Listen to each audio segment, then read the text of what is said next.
1911. Since its inception, it's been one of the most popular firearms in the world.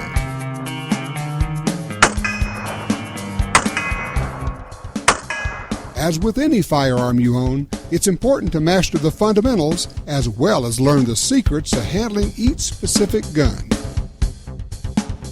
The draw stroke. How do we get the gun out of the holster and up on target? The first step, we call this grip. We're going to get a full firing grip on the weapon, but both hands need to move at the same time. So grip, full firing grip. On the 1911 pistol, we're going to have our thumb on top of the thumb safety, finger straight outside the holster. Full firing grip on the pistol. Pull that elbow back, it'll help you get that grip. The next step is clear. The gun just comes straight up out of the holster. Straight up out of the holster. That's all there is to it. Nothing else changes. Fingers still straight. The third step with the 1911 is click. We're going to rotate the gun into the target and the safety is going to come off. You'll hear that click as the safety comes off. Notice the weapon's pretty much parallel to the ground here, and I'm actually ready to shoot. From here all the way to the target, I'm tracking that front sight even though I'm not looking at the pistol. The next step is smack. The hands come together as the pistol starts to drive forward, and we're going to start building the power of the shooting stance by pushing and pulling back, pushing with the strong side hand and pulling back with the support side hand. Here the finger goes to the trigger and the slack is taken out. The last step is called look because the gun comes all the way up to the top of the stroke, and my focus should go from the target to the front sight. Look means look at the front sight. And here, if necessary, I would go ahead and press the trigger. After firing the shot, we come down off target, the finger goes straight. We're going to look around and see if there's anything else we need to deal with, and then break this down back into the holster the same way it came out. Safety back on. Take our time and gently back into the holster. That's the presentation. 5 steps. It's the way we do it here at Gunsite. At Tiger McKee's Shootrite, eventually you come up against the wall. Here you apply the fundamentals of marksmanship and just keep that front sight on the target. Stop! Drop the weapon!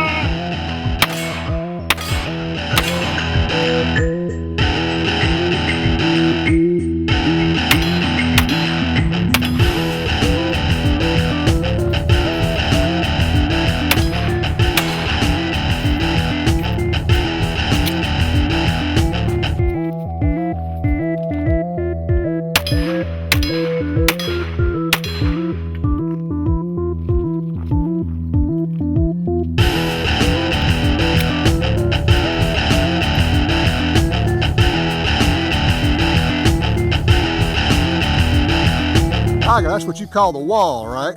Yes, sir. So what is the wall? What is that drill you're doing? What do we learn from that?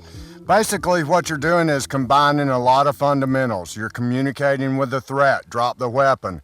You're moving to get to cover. You're shooting as necessary, and then manipulating the weapon. One time I did a tactical reload. One time I had to do an empty reload. You were down on your knees for part of it. I notice you're making good hits on there. These are real accurate weapons, and they come in a lot of different sizes. You're shooting a 5-inch, I got a 5-inch barrel. They also come in 4-inch and then 3-inch, the little concealable ones. And then there are some guys that have actually made 6-inch barrel 1911s, right? Yes, sir. But all of them are pretty darn accurate. Oh, yeah. And it all gets down to applying those fundamentals of marksmanship to get the hits. So what are the fundamentals of marksmanship you're talking about? What we need to do is aim, get the sight picture we need for the shot we're attempting to make, visually focus on that front sight, and then smoothly press that trigger, almost letting the pistol fire whenever it gets ready to versus forcing it to fire. And you want a hard focus on the front sight. Definitely. Let the target fuzz out. Yes, sir. Visually focusing on that front sight. Then after the shot, I need to follow through by recovering from the recoil, reset the trigger in anticipation of firing again. And these guns, of course, the 1911s come in 3-inch, 4-inch, 5-inch, even 6-inch barrels, but they're all accurate. Yes, sir. All right, well, Tiger, you got a target down there about 50 yards. I think we ought to try it. Definitely. All right. So what I'm gonna do is come up, get my sight picture, focus intently on that front sight, and then smoothly press that trigger.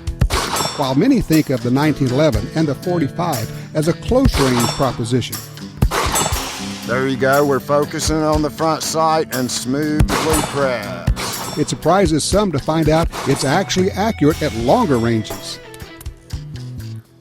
You know, these are really accurate guns, good for close-up fighting, good for long distance. The 1911, can you believe it's been around for 100 years? It is hard to believe.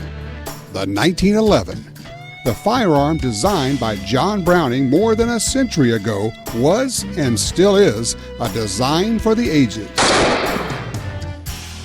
The 1911 has become a cherished piece of history, as well as an American icon.